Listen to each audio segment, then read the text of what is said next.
Hey guys, welcome back to my YouTube channel life with Dillo 2107। तो guys, आज की इस वीडियो में मैं आपको अपनी लाइफ की सबसे बड़ी स्टोरी बताने वाला हूँ, जो कि है मेरी ऑपरेशन की स्टोरी। जो लोग मुझे जानते होंगे उन्हें पता होगा कि I have my surgery on 2022, मतलब 2022 में मेरी सीपी की सर्जरी हुई थी। तो आज वही सब बात करेंगे। वीडियो पसंद आए लाइक ज़रूर करना है और चैनल को सब्सक्राइब कर देना। मिलते हैं वीडियो में आगे। गाइस, इस स्टोरी की शुरुआत होती है अक्टूबर 2021 से, जब मेरे पेरेंट्स डिसाइड करते हैं कि मेरा सीपी का ट्रीटमेंट सर्जरी ही होगी। ठीक है, तो मतलब ऐसा होता है कि हाँ डिसाइड हो गया कि हाँ सर्जरी होनी थी। अक्टूबर में ही हम जाने वाले थे, बट उस टाइम पे पापा को टाइफाइड हो गया, तो हमने वो प्लान ड्रॉप कर दिया। अब हम फास्ट फॉरवर्ड होके आ गए मार्च 2022 में, जब हमने डिसाइड किया कि अगले मंथ में जो है सर्जरी होनी है, अप्रैल में। तो मेरे बर्थडे पे पापा आए, उन्होंने शाम को मुझे बैठाया, ऐसा ऐसा बोला कि हाँ सर्जरी होगी। अब मैं जो है घबरा गया। फिर पापा ने टिकट्स बुक किए 11 अप्रैल को। 21 को मेरा बर्थडे था, 11 अप्रैल को टिकट्स बुक हुए। मगर देखो क्या सरप्राइज़ मिल रहा है बर्थडे पे। ठीक है, तो मतलब ऐसा हुआ। फिर पापा चले गए 22 को, क्योंकि वो यूपी पे हैं। फिर अब जो है मेरे दिन ऐसी बीतने लगी, ये सोच सोच के कि सर्जरी में पेन होता है, आगे जब उससे रिहैब करते हैं तो पेन होता है। तो ऐसे ही करते करते दिन आ गया 10 अप्रैल, पापा आ गए वापस। अब मैं उस रात पूरी सो नहीं पाया, मैं कहा आगे क्या होगा। ठीक है, सुबह उठा 11 को, सुबह उठा मतलब नॉर्मल 7-8 बजे, ब्रेकफास्ट वगैरह किया, पैकिंग वैकिंग की। उसके बाद जो है 11 बजे हम निकल गए। शाम को 6:30 बजे ट्रेन थी दिल्ली से। शाम को 6:30 बजे ट्रेन थी दिल्ली से, और हम निकल गए सुबह 11 बजे। पहुँचे 3 बजे तक मयूर विहार, वहाँ से पहुँचे मेट्रो ली और पहुँचे हज़रत निज़ामुद्दीन। वहाँ से ट्रेन थी 6:30 बजे। तो मतलब अब जो है 3 बजे तक पहुँच गए। अब मैं बैठा सैड, आपने ने समझाया, मगर ऐसा कुछ नहीं होता, सब होता है धीरे धीरे, कुछ नहीं होता, तुझे सुन कर देंगे, कुछ पता नहीं चलेगा। और मैंने आपको ये तो बताया नहीं कि कौन कौन गया था। मैं, मेरे बड़े पापा और पापा। मैं मानता हूँ कि सर्जरी कराने जितना बड़ा स्टेप जो है हमारे घर में, मतलब पापा तो लेते ही हैं, पर सबसे बड़ा डिसीजन जो है बड़े पापा का होता है। तो उन्होंने डिसाइड कर लिया। और हाँ, मुझे अब भी याद है, उस टाइम पे ना हम बाइक लेने वाले थे, तो हमने सेविंग वगैरह कर ली थी। तो उसके बाद जो है मेरी सर्जरी हुई थी बाइक बाद में ली मैंने, जिसकी सर्जरी करा दी। तो इस बात पे जो है मुझे आज तक रिग्रेट होता है कि हाँ इतने पैसे खर्च हुए, और अब देख लो कुछ मैं उतना नहीं मानता। उस टाइम पे मुझे लगता था कि हाँ घर वाले गलत हैं, ये है वो है, सब समझाते थे। तो अब क्या होता है, हम पहुँच गए। ठीक है, शांत बैठा मैं, पापा ने मुझे समझाया। उसके बाद हम सुबह उस रात भी नहीं सो पाए, 2 दिन हो गए पूरे ना सो रहे।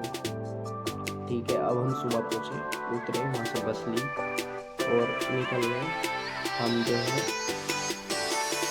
नारायण सेवा संस्थान, ठीक है, हम वहाँ पर पहुँचे। वहाँ पे बहुत ज़्यादा लंबी लाइन लगती है, बहुत बड़ा कैंपस है, लगा दूँगा नीचे फोटो, आप देख लेंगे। उसके बाद जो है हम पहुँचे, हमने मतलब एंट्री की अंदर। तब मेरे टेस्ट वेस्ट थे बहुत जल्दी, मतलब उसमें ऐसा होता है लोगों को 3-3 महीने की डेट देते हैं, और मुझे वो लोग डेट ही नहीं दे रहे थे कि आप यहीं सर्जरी करा के जाना। उन्होंने तो सब टेस्ट वेस्ट मेरे हो गए थे।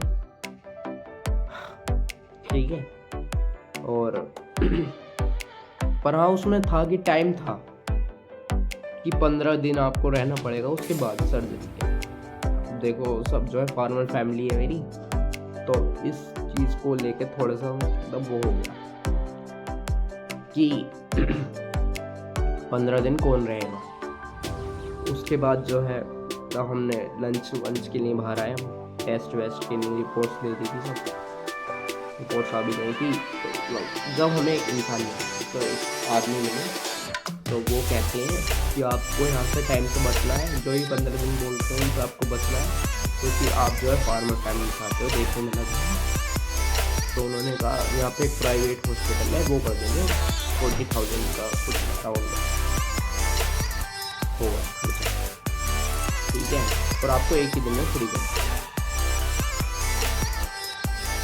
अब जो है हमने उनको बोला हाँ, अब वो हमें उठाए उन्होंने और वो हमें ले गए उस डॉक्टर के घर।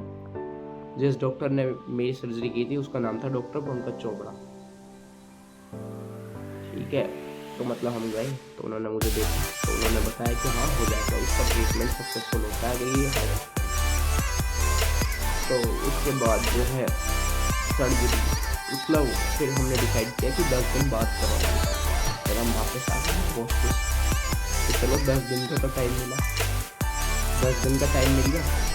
उसके बाद हमने बुक किया 23 को स्लॉट, हाँ 23 को हमारी सर्जरी हुई। 22 में मैं आया, 23, 24 मुझे एग्जैक्ट याद नहीं है। हमने 23 को टिकट्स बुक किए, 24 को वहाँ पे पहुँचे और दोपहर को 12 बजे मतलब मेरे सारे टेस्ट वेस्ट उन्होंने दोबारा करवाए कि मुझे कुछ शुगर वगैरह तो नहीं है या फिर बीपी प्रॉब्लम तो नहीं है, तो ऐसा कुछ नहीं निकला। फिर हमारी 24 अप्रैल 2022 को 12 बजे सर्जरी के लिए मुझे ले गए और 1 और 1.5 की समथिंग मुझे लिया, पूरा प्लास्टर कर दिया, ठीक है। ओटी मतलब ओटी का क्या एक्सपीरियंस वो करूँगा, ओटी का एक्सपीरियंस बहुत नेक्स्ट लेवल था वहाँ पर, मतलब काफ़ी सारे इक्विपमेंट रखे थे और अच्छी सी बड़ी सी लाइट थी। मुझे लिटाया उन्होंने, तो एक इंजेक्शन का तो पेन हुआ, बाकी मुझे कुछ पता नहीं चला, ठीक है। फिर मैं एनेस्थीसिया में था, कुछ खाया पिया नहीं था, मुझे 6 घंटे तक कुछ खाना पीना नहीं था। अब आपको पता है जब प्लास्टर होता है तो पूरा सीधा करके लेटना होता है। मैं ऐसा हूँ, मुझे आदत नहीं है, आज भी नहीं है कि मैं पूरा सीधा सोऊं, आज भी नहीं सोता मैं ऐसे।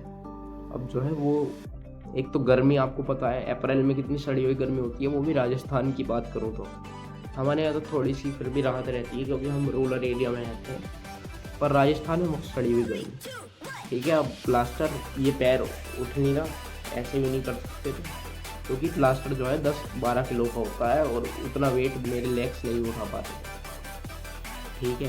पहली बार मैं मतलब पूरा सीधा था, पर हाँ जब वो एंड आता, जब उसके कटने का टाइम आने वाला था ना, जब मैंने उसको हल्का करके मतलब मैं उसको मूव करने लगा था, ठीक है। तो सर्जरी हुई, मैं एनेस्थीसिया में था, मतलब 5-6 घंटे में होश आया पूरा। और इस बार ना पापा भी नहीं आए थे, सिर्फ बड़े पापा और मैं थे,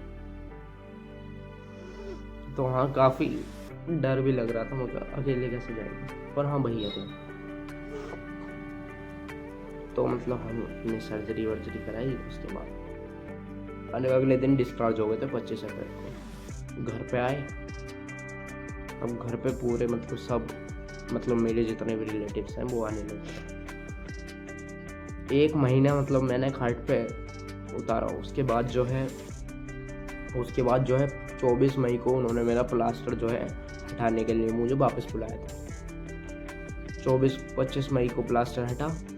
प्लास्टर हटने के बाद वो डॉक्टर आए, उन्होंने मुझे बातों में लगाया कि आप कहाँ से आते हो, आपका नाम क्या है, कौन सी क्लास में पढ़ते हो, और मेरा ये एंकल पूरा पीछे ऐसे कर दिया, एक झटके में चीख निकल गई, ठीक है। ये इनिशियल ट्रीटमेंट, बिल्कुल उन्होंने एक्सरसाइज वगैरह समझाई कि अभी देखना आगे आगे होता है क्या, तो उन्होंने एक्सरसाइज वगैरह समझाई और हम वापस आने के लिए तैयार। फिर हम वापस आए, सही हो गया सब। उसके बाद जो है मेरे अगले दिन से जो है रिहैबिलिटेशन शुरू हो गई कि आपको धीरे धीरे इसको चलाना भी है। उन्होंने मुझे शू दिए थे, एक 8000 के शू थे, वो यहाँ तक थे, थाई तक, और उसमें घुटना भी पैक था और पूरी लेग एक तरीके से कवर थी लोहे की उससे, इक्विपमेंट से। उन्हें लगा के चलना था, वोकल लगा के। मैंने वोकल लिया, मतलब सब लिया। उसके बाद जो है मेरी एक्सरसाइज स्टार्ट हुई। एक्सरसाइज में इतना पेन होता था बहुत। तो उस टाइम पे मुझे लगता था कि यार ये सर्जरी गलत कराई, मैं मतलब एक तरीके से डिप्रेस्ड हो गया था।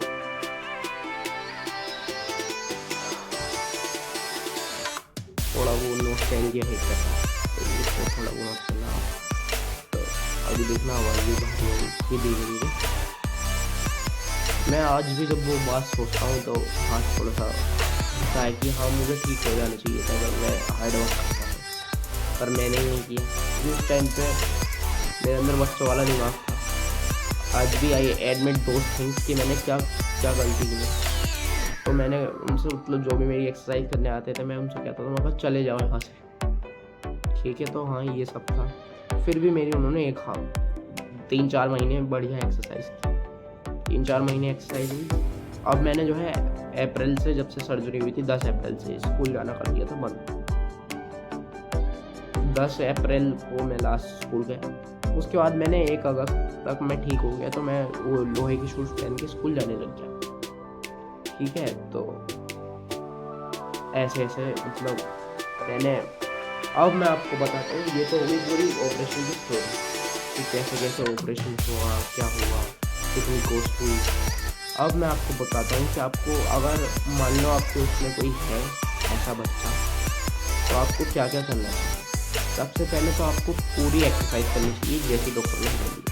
मैंने नहीं की, वो बहुत बड़ी गलती है मेरी, मैं आई एडमिट दोज थिंग्स आज भी, ठीक है। और क्योंकि ये लाइफ भर का पेन लेने से अच्छा है कि आप कुछ मंथ का पेन लो। आज भी जब मैं देखता हूँ कि मेरी उम्र के सब बच्चे बाइक्स चला रहे हैं, कार चला रहे हैं, तो होता है हल्का सा लगता है। तो उसके बाद वो सेकंड थिंग, आपको शूज़ पहनाने हैं और एक्सरसाइज करनी है और हेल्दी डाइट।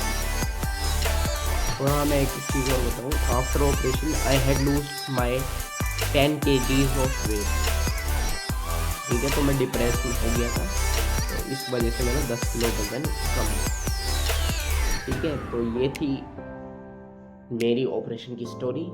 कैसी लगी बताना ज़रूर कमेंट करके। आपके कोई भी सवाल है तो आई एम हियर, आप कमेंट करके पूछ सकते हो या इंस्टाग्राम पे DM कर सकते हो। आईडी का लिंक नीचे डिस्क्रिप्शन में दे दूंगा। मेरी आईडी है टिल्लोजीत X315। तो मिलते हैं नेक्स्ट वीडियो में, तब तक के लिए टाटा बाय बाय, जय हिंद।